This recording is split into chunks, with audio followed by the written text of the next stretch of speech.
Today, we get to, I believe, my last chapter in this workbook on the second part of Nehemiah. So probably chapter 13, 12, 13. It's called The Nation Turns Back to God. And this is a very hard book to put on, to teach because there's so many names and I do a deep dive on all the names. So it's been a hard book to give. I hope you guys have enjoyed what those of you who actually are following through in this book. This is the Jerusalem at the time. And of course, we're looking at the timeline. We are now right in this period of time. And we're actually, the dedication of the wall was the last thing we read about, which we're going to go through the table of contents.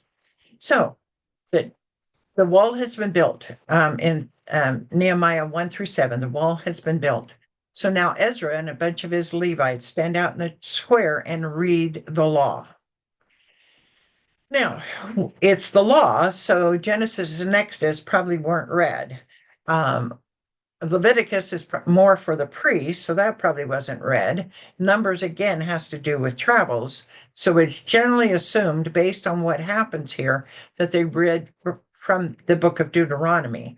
And even though it says that they read from daybreak till noon, they're going into detail everything that's going on all through. And so that's why it's taking so long. They're having a Bible study for 4 hours every day, basically. So when they get to the point, and they're in the month of the seventh month, so when they get to the point of description of the Festival of Tabernacles, they cite, oh, we need to do the Festival of Tabernacles. And so they all get involved in the Festival of Tabernacles, and but they continue reading through it.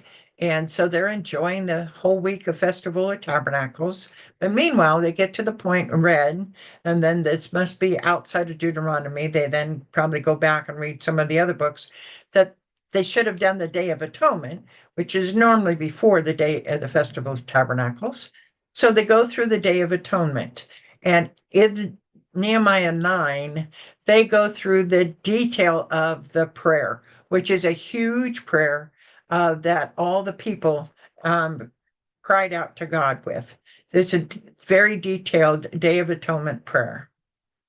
So with that, with all the sorrow and repentance that they go through, in chapter 4, they sign a binding contract with God, a covenant with God, that they are going to follow through with all the commandments and laws of God. Everybody signs it, and you would hope that they could follow through, but we know people, they're not going to be able to. In chapter 5, then, they decide who's going to live inside the city of Jerusalem. If you remember, there's about 50,000 people, men with their families, but most of them are living outside of the city of Jerusalem. Jerusalem is fairly large, and yet it's vacant. They have the temple there, they have the walls, they have houses that need to be rebuilt if they haven't already been rebuilt. So you need to have a selection of who's going to live in the city of Jerusalem. And so they make that selection in Nehemiah 11, chapter 11.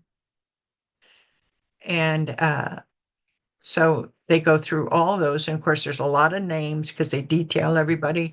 And so all those are done on a deep dive.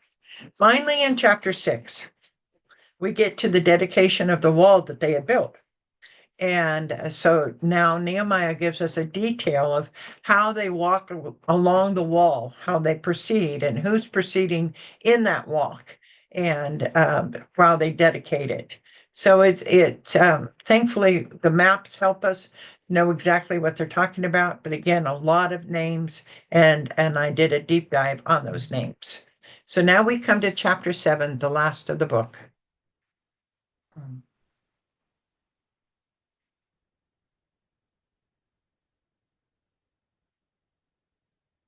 Revival never lasts. And this is Nehemiah 13, 1 through 31.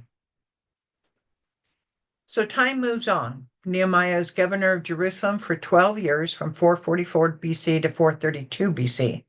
He returns to Persia at 432 BC. This last chapter of Nehemiah's book tells of what happened after he left and what he discovered when he returned about 2 to 3 years later in 430 BC. Nehemiah 13:1.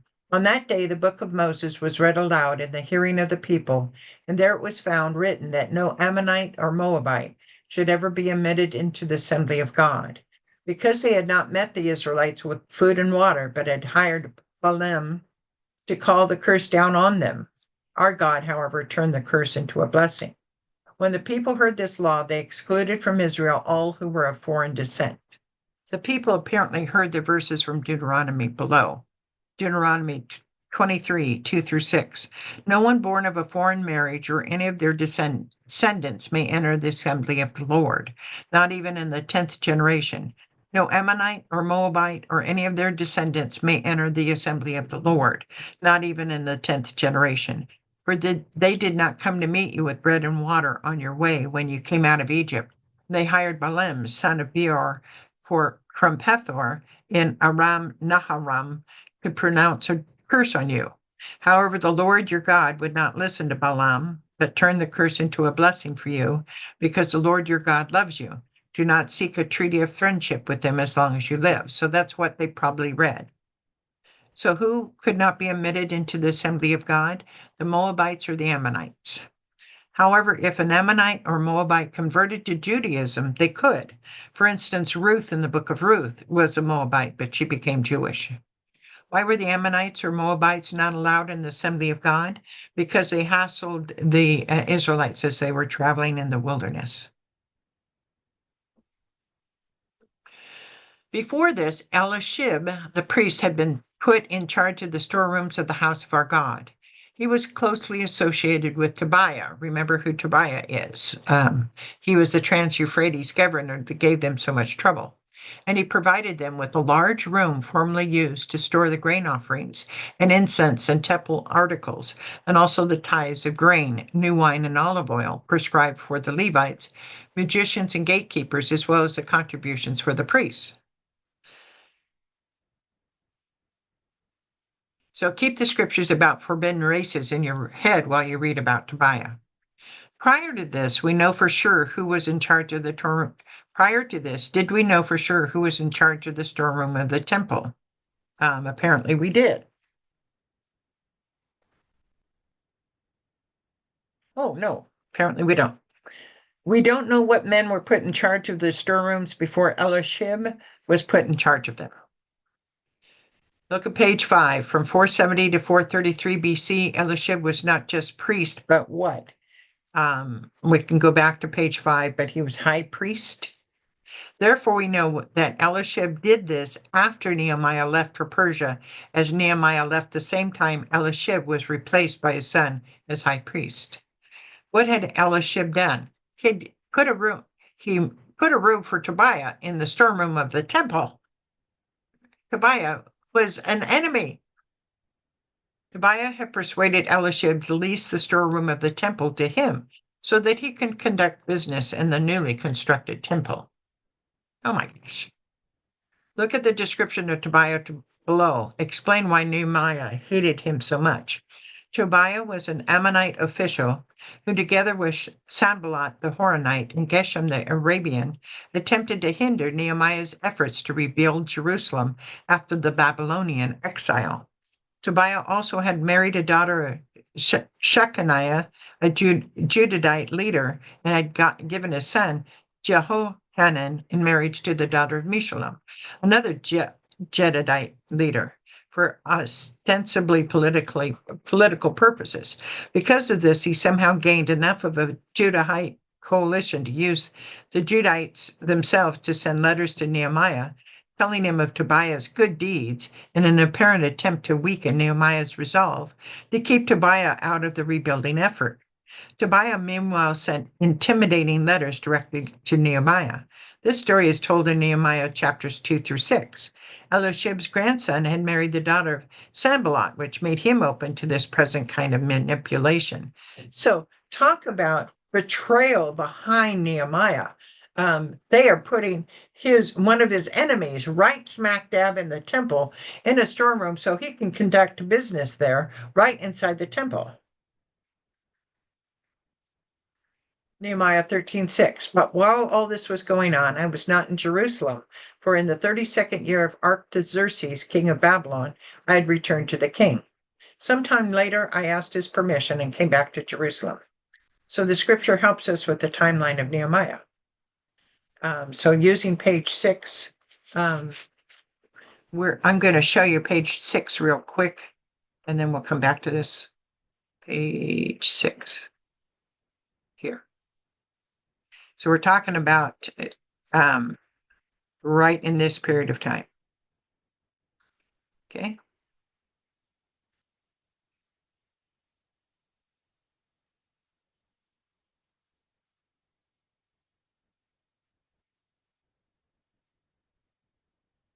What year did Nehemiah first arrive in Jerusalem? 444 BC. What year of Artaxerxes' reign did Nehemiah come to Jerusalem? 20th reign. According to the verse shown below, how long was Nehemiah governor? He was governor for 12 years. Does Nehemiah 13:6 match Nehemiah 5:14 as far as the reign of Artaxerxes in which Nehemiah returned to Persia? So, yes, indeed it does. So the scripture's a match. 32nd year. According to page 6, what is our best guess as to when Nehemiah returned to Jerusalem?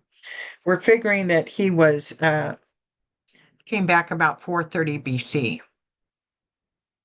As you can see, there's a lot that changed in 3 years. Did the king tell Nehemiah, or did Nehemiah ask to return to Jerusalem? He asked permission to return to Jerusalem. Nehemiah 13:7. Here I learned about the evil thing Elishib had done in providing Tobiah a room in the courts of the house of God. I was greatly displeased and threw all Tobiah's household goods out of the room.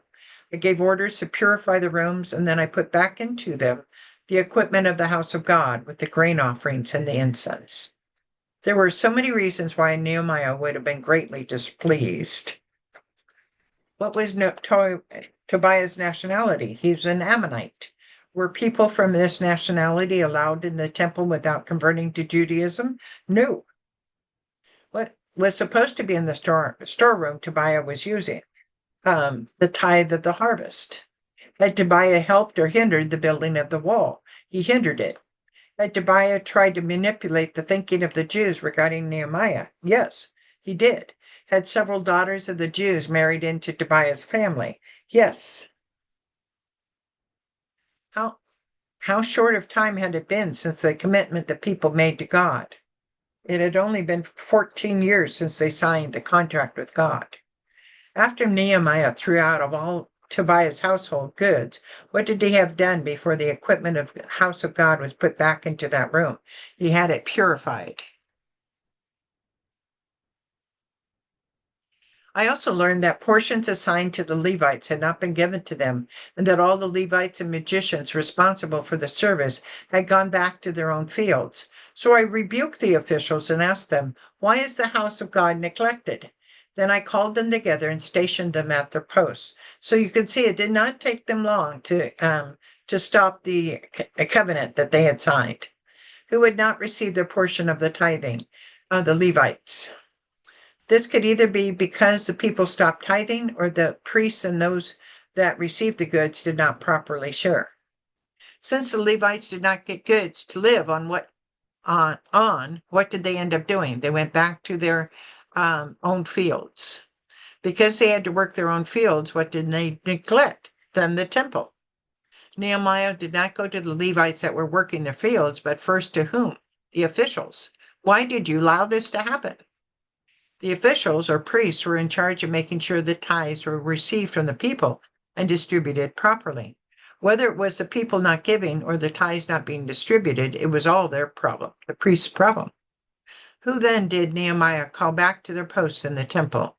All the Levites, most likely with a commitment that they would get their portion. Nehemiah 13:12. All Judah brought the tithes of grain, new wine, and olive oil into the storerooms. Put Shelemiah the priest, Zadok the scribe, and a Levite named Pedaiah in charge of the storerooms, and made Hanan, son of Zachor, the son of Mattaniah, their assistant because they were considered trustworthy. They were made responsible for distributing the supplies to their fellow Levites. Remember me for this, my God, and do not blot out what I have so faithfully done for the house of my God and its services. Did the practice of tithing get reestablished? Yes, it did. Tobiah, an Ammonite, was thrown out of the storeroom. Since he is not Jewish, do you think he was helping himself to the tithes of produce that were stored there? Oh, more than likely. After all the places to have a room for your household goods, it is in the temple where the surplus goods are stored? More than likely. Although we don't know any more about these three men who were put in charge of the storeroom, we know their professions. What are their professions? Priest, scribe, and priest and scribe. We don't know about Pedaiah. Did Nehemiah do all these corrections for his own glory or for the glory of God? For the glory of God. Nehemiah 13:15. In those days I saw people in Judah treading wine presses on the Sabbath and bringing in grain and loading it on donkeys together with wine, grapes, figs, and all other kinds of loads. And they were bringing all this into Jerusalem on the Sabbath. Therefore I warned them against selling good on that day. Generally, is it wrong to tread a wine press, to load a donkey, or to sell food? No. What day is it wrong to do these things? For the Israelites, it was the Sabbath.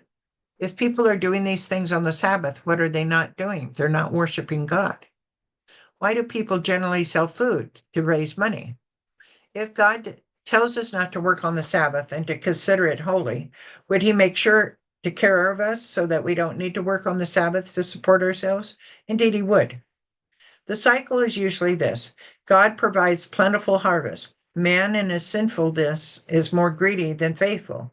So, in desire to make more money, he forgoes his relationship with God. So then God withdraws the harvest until the people become faithful again. Then the cycle starts over. Wherein the cycle stated above are the people of Judah. They are they're greedy to make more money, so they forego their relationship with God. Their bountiful harvests most likely came from the total devotion to God a short 3 years ago.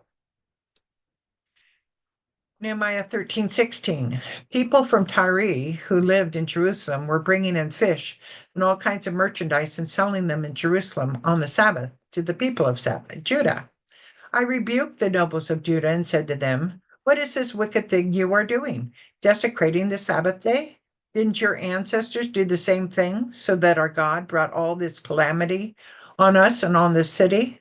Now you are stirring up more wrath against Israel by desecrating the Sabbath.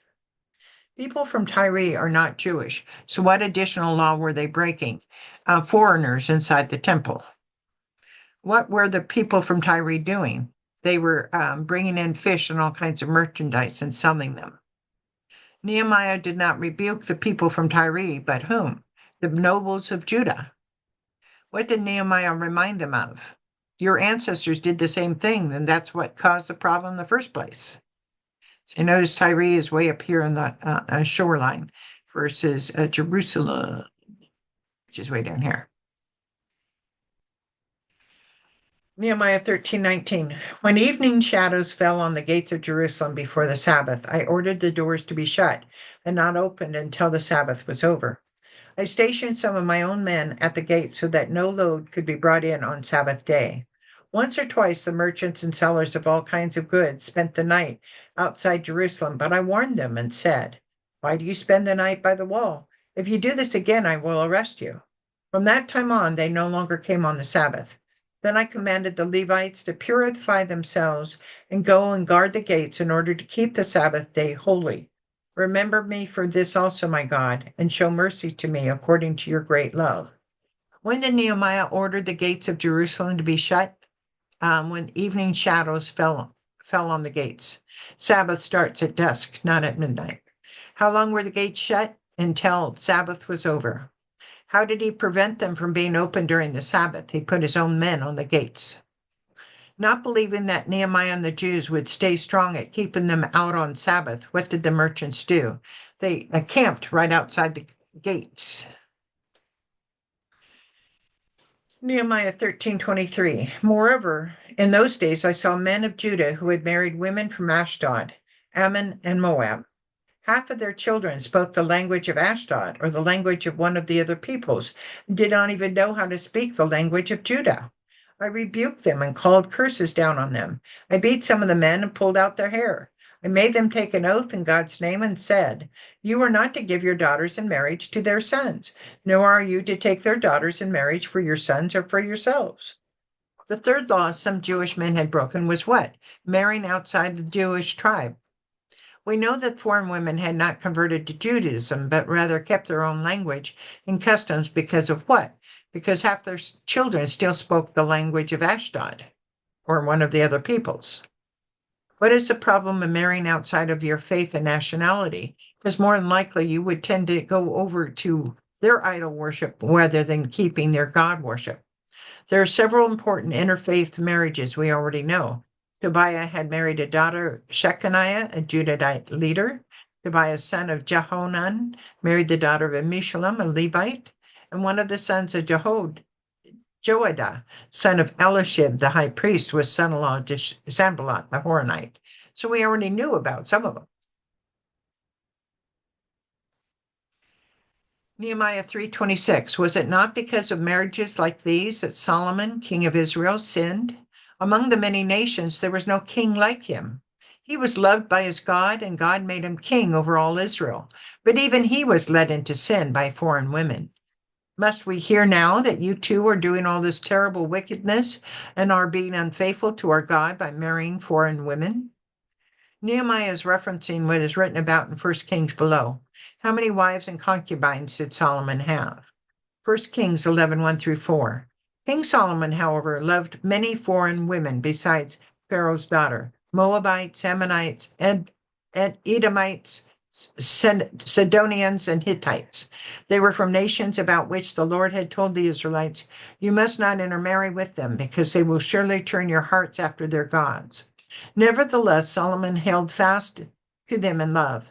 He had 700 wives of royal birth and 300 concubines, and his wives led him astray. As Solomon grew old, his wives turned his heart after other gods, and his heart was not fully devoted to the Lord his God, as the heart of David his father had been. So, how many wives and concubines did Solomon have? He had 700 wives and 300 concubines. According to Nehemiah, was Solomon the greatest king of Israel? Um, he was, yes, there was no other king like him. What other nations other than Israel did Solomon have wives from? My goodness. Moabites, Ammonites, Edomites, Sidonians, and Hittites. Despite his wisdom, power, and glory, did Solomon get led into sin by his foreign wives? Indeed, he did. Nehemiah 13:28. One of the sons of Joadah, son of Elishib, the high priest, was son-in-law to Sanballat the Horonite, and I drove him away from me. Remember them, my God, because they defiled the priestly office and the covenant of the priesthood and of the Levites. So I purified the priests and the Levites of everything foreign and assigned them duties, each to his own task. I also made provisions for contributions of wood at designated times and for first fruits. Remember me with favor, my God, Nehemiah.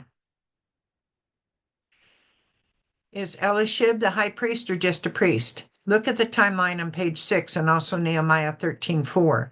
Did Nehemiah call him high priest because he was high priest at one time, not at the present writing? Or that Elishib's grandson was married to Sanballat's daughter during the time Elishib was high priest? I think both. I think once they're high priest, a lot of times people are going to call him high priest. And that, yes, his grandson was also married during the time he was high priest.